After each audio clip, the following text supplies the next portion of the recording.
حامدن و مصلیًا اما بعد۔ محترم ناظرین، السلام علیکم ورحمۃ اللہ وبرکاتہ۔ آج کا جو ٹائٹل ہے کعبۃ اللہ کی تعمیر نو اور ایک بڑے فتنے کا سد باب۔ نبی اکرم صلی اللہ علیہ وسلم پروان چڑھتے گئے، آپ کا نکاح ہو گیا، تجارت آپ نے شروع کر دی، اور نبی اکرم صلی اللہ علیہ وسلم کے اخلاق لوگوں میں اس قدر عام ہوئے کہ آپ کو لوگ نام سے نہیں بلکہ لقب سے پکارتے تھے، امین اور صادق کہہ کر۔ تو قریش نے چاہا کہ کعبۃ اللہ کی تعمیر کی جائے، پہلے سے تعمیر تھا ہی، لیکن سیلاب کے آنے کی وجہ سے اس دیواریں کمزور ہو گئی تھی، چھت گرنے لگا تھا، تو یہ ارادہ ہوا کہ اس کی تعمیر کی جائے۔ اس وقت نبی اکرم صلی اللہ علیہ وسلم کی عمر مبارک 35 سال تھی، گویا نکاح کے 10 سال کے بعد کا یہ واقعہ ہے۔ کو تعمیر مکمل ہو گئی، جو دوبارہ تعمیر انہوں نے کیا۔ اب جو مسئلہ آیا حجر اسود کو رکھنے کا، تو پھر وہاں پر ہر قبیلہ یہ چاہتا تھا کہ یہ سعادت اس کو حاصل ہو، تو اب یہاں پر جھگڑا شروع ہو گیا۔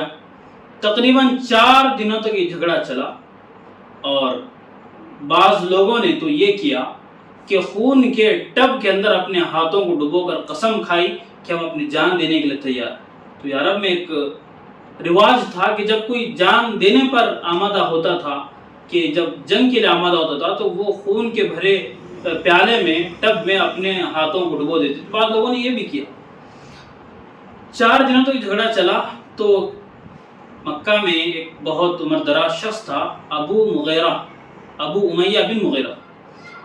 اس نے ایک صلاح دی، ایک مشورہ دیا لوگوں کو کہ دیکھو جھگڑا سے کوئی جھگڑا کرنے سے کوئی فائدہ ہی نہیں، اصل یہ کرو کہ اگلے روز حرم میں جو سب سے پہلے صبح میں آئے گا وہی ثالث ہوگا، وہ فیصلہ کرے گا۔ تو سب نے اس کو قبول کر لیا کہ ٹھیک ہے، بہت اچھی آپ کی صلاح ہے، بہت اچھا مشورہ ہے، سب نے قبول کر لیا۔ تو جب اگلے دن سب لوگ جمع ہوئے صبح کے وقت میں، تو کیا دیکھتے ہیں کہ وہاں پر نبی اکرم صلی اللہ علیہ وسلم کی وہ شخصیت تھی جو سب سے پہلے حرم میں پہنچنے والی تھی۔ تو سب نے دیکھ کر ایک نعرہ زبان پہ آیا، ھذا الامین رضینا۔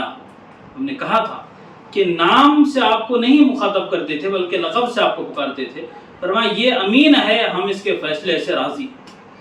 تو یہ جو فیصلہ کرے گا وہ ہم سب کو کیا ہے، سویکار ہے، ہم سب اس کو ماننے کے لیے تیار ہیں۔ تو نبی اکرم صلی اللہ علیہ وسلم چاہتے تو وہ وہاں سے حجر اسود اٹھا کر خود رکھ دیتے تھے۔ آپ نے ایک حکمت وہاں پر اختیار کی، ایک تدبیر اختیار کی۔ وہ کیا تھی؟ آپ نے کہا کہ ایک چادر منگائی، آپ نے چادر منگوا کر ہر قبیلے والوں سے کہا کہ سب قبیلے کے لوگ اس چادر کو پکڑے، اس کے ایک کونے کو پکڑے، اور اس چادر کے اندر حجر اسود کو رکھ دیا، اور کہا کہ سب مل کر اس کو اٹھائیں۔ تو سب نے اس کو چادر کو اٹھایا اوپر تک، تو جہاں پر رکھنا تھا اس کا جو مقام حجر اسود کا، تو پھر نبی اکرم صلی اللہ علیہ وسلم نے اپنے مبارک ہاتھوں سے اس کو لیا، پھر حجر اسود کو اس کی جگہ پر رکھ دیا۔ یہ ایک ایسی حکمت عملی تھی اور ایسی ایک تدبیر تھی کہ اس ایک چھوٹی سی تدبیر کی وجہ سے ایک بڑے جھگڑے کو، ایک بڑی جنگ کو نبی اکرم صلی اللہ علیہ وسلم نے روک دیا۔